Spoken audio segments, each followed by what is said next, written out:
Ilo suku engeke ngalikhohle lizothatha iqhawe lethu. Laluphumule Dr. Joseph Shabalala uyidlalile indima yakho, walihamba ibanga lakho. Laluphumule iqhawe lamaqhawe. Namhlanje le ndaba esizwe ngomhla ka11 Nhlolanja 2020 ukudlusuku beselizosiphuca umthando wabantu. Wathi kumzansi wabamba ongezansi ukuthi umholi nobe umsunguli weLadies Black Mambazo usedlulile emhlabeni. Yena wathatha indawo yasemnambitho ayibeke ebalazweni. Ngokunjalo iningizimu Afrika bawuvala umlomo ukuthi umculo yacothoza bayawuthanda futhi bawuhlonipha emazweni. Izindondo ezehlukahlukene Award ngokwanqobe ephindelela ngokunjalo enhlizweni nango 2014 yohlaba abahlosile wangaphela moya waqhube nabantu bakuthokozela lokho kwimoya. Ilo suku engeke ngalikhohle lizothatha iqhawe lethu. Laluphumule Dr. Joseph Shabalala uyidlalile indima yakho, walihamba ibanga lakho. Laluphumule Dr. Joseph Shabalala, igalelo lakho kumculo wakithi wayikwazi ukuyimela ekukhuliseleni kwakho ulimi lwesintu nendlela yakithi eminyama ukuthi siyafisa nesikhathini esizayo izizukulwane sazi ukuthi ubukhona eminyakeni ezayo. Igalelo lakho alisoze labuna, imisebenzi yakhe ayisoze yabuna. Izikhumi zabantu besifisa ukucula nani leculo kokhani ifoni abayakhala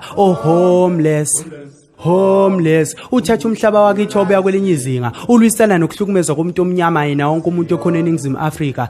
Sesosala nalamazwi washo uqinisa iqembu lokho elikhona namhlanje. Okubalekile kumina ukuthi sithandane, kumina nifundisane nanoma ngabe yini eyenzakalayo thina sikhula ngakho sibambisene. Laluphumule iqhawe lamaqhawe uyidlalile indima yakho, umuthi omkhulu wile. Ilo suku engeke ngalikhohle lizothatha iqhawe lethu. Laluphumule Dr. Joseph Shabalala uyidlalile indima yakho, walihambela lakhe ibanga lenkondlo ehayo kwanele imbongi.